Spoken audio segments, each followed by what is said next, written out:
বাংলাদেশের চলমান বন্যা পরিস্থিতি এখনও শেষ হয়নি, বরং নতুন করে আরও কয়েকটি জেলা ঝুঁকির মুখে পড়তে পারে বলে সতর্ক করেছে বন্যা পূর্বাভাস ও সতর্কীকরণ কেন্দ্র। সর্বশেষ তথ্য অনুযায়ী দেশের বহু উপজেলা বন্যা কবলিত, 100 এর বেশি মানুষের মৃত্যু হয়েছে এবং 20 লাখেরও বেশি মানুষ ক্ষতিগ্রস্ত হয়েছে।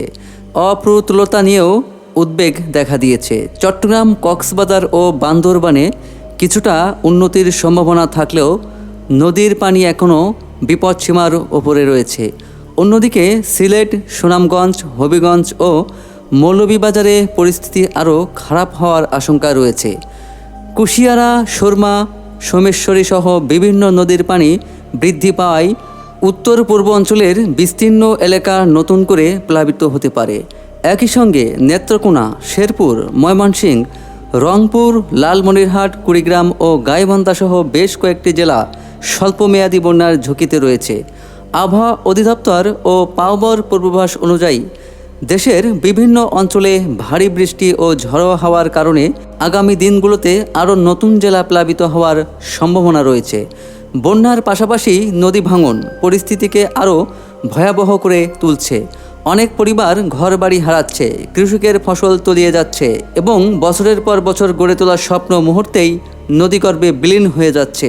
তবে বিশেষজ্ঞরা আশা দেখাচ্ছেন যে আগামী কয়েকদিনের মধ্যেই বৃষ্টির তীব্রতা কমতে শুরু করতে পারে এবং ধীরে ধীরে আবহাওয়া উন্নতি হবে। তবুও নদীর পানি নামতে সময় লাগবে, তাই ঝুঁকিপূর্ণ এলাকার মানুষকে অন্তত আরও কয়েকদিন সর্বোচ্চ সতর্ক থাকার পরামর্শ দেওয়া হয়েছে। টানা ভারী বৃষ্টির কারণে সৃষ্ট বন্যায় চট্টগ্রামের বিভিন্ন উপজেলায় সাপের উপদ্রব বেড়েছে। গত 7 দিনে জেলার বন্যা কবলিত এলাকায় সাপের কামড়ে অন্তত 86 জন আক্রান্ত হয়েছেন। একই সময়ে ডায়রিয়া সহ পানিবাহিত রোগেও আক্রান্তের সংখ্যা বাড়ছে বলে জানিয়েছে স্বাস্থ্য বিভাগ। সোমবার চট্টগ্রাম জেলা সিভিল সার্জন কার্যালয় থেকে পাওয়া তথ্য অনুযায়ী সাপে কাটার 86 জনের মধ্যে 2 জন বিষধর সাপের দংশনের শিকার হয়। বর্তমানে চট্টগ্রাম মেডিকেল কলেজ হাসপাতালে চিকিৎসাধীন রয়েছে। চট্টগ্রাম জেলা civil surgeon doctor Jahangir Alam টিভিএসকে বলেন, বন্যার পানিতে সাপের আবাসস্থল ক্ষতিগ্রস্ত হওয়ায় লোকালয় ও বসতবাড়িতে সাপের উপস্থিতি বেড়েছে, ফলে সাপে কাটার ঘটনাও বৃদ্ধি পেয়েছে। তিনি জানান, বিষধর সাপের দংশনের শিকার 2 জনই বোয়ালখালী উপজেলার বাসিন্দা।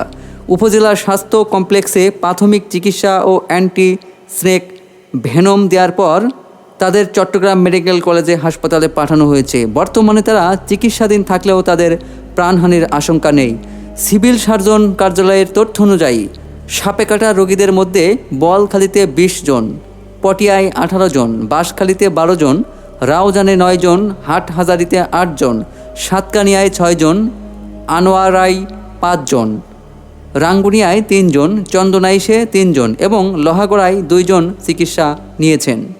স্বাস্থ্য বিভাগ জানিয়েছে, সাপে কাটা রোগীদের চিকিৎসার জন্য জেলার 15টি উপজেলা স্বাস্থ্য কমপ্লেক্সে 800 ভায়াল এবং জেলা সিভিল সার্জন কার্যালয়ে 300 ভায়াল সহ মোট 1100 ভায়াল অ্যান্টিস্নেক ভেনম মজুত রয়েছে। বন্যা কবলিত এলাকার বাসিন্দাদের সতর্ক থাকার আহ্বান জানিয়ে স্বাস্থ্য বিভাগ জানিয়েছে, রাতে চলাচলের সময় টর্চ লাইট ব্যবহার, পানিতে নামার আগে লাঠি দিয়ে জায়গা পরীক্ষা করা এবং ঘরের আশপাশ পরিষ্কার রাখা জরুরি। সাপে কামড়ালে ঝাড়ফুঁক বা বিলম্ব না করে দ্রুত হাসপাতালে যেতে বলা হয়েছে। বাড়ছে পানিবাহিত রোগ। বন্যার কারণে চট্টগ্রামে ডায়রিয়া সহ পানিবাহিত রোগের প্রকোপও বাড়ছে। গত 7 দিনে জেলার বন্যা কবলিত 15টি উপজেলায় অন্তত 102 জন ডায়রিয়ায় আক্রান্ত হয়ে বিভিন্ন উপজেলা স্বাস্থ্য কমপ্লেক্সে চিকিৎসা নিয়েছেন। আক্রান্তদের প্রায় 70% শিশু বলে জানিয়েছে জেলা সিভিল সার্জন কার্যালয়। স্বাস্থ্য কর্মকর্তাদের ধারণা, চিকিৎসার বাইরে আরও অনেক আক্রান্ত ব্যক্তি থাকতে পারেন। স্বাস্থ্য বিভাগ বলছে, বন্যার সময় বিশুদ্ধ পানি ও স্যানিটেশন ব্যবস্থার সংকট তৈরি হওয়ায় ডায়রিয়া সহ পানিবাহিত রোগ দ্রুত ছড়িয়ে পড়ার ঝুঁকি থাকে। জেলা সিভিল সার্জন কার্যালয়ের তথ্য অনুযায়ী গত 24 ঘন্টায় নতুন করে বাঁশখালী উপজেলায় 4 জন এবং সাতকানিয়া 6 জন ডায়রিয়ায় আক্রান্ত হয়েছেন।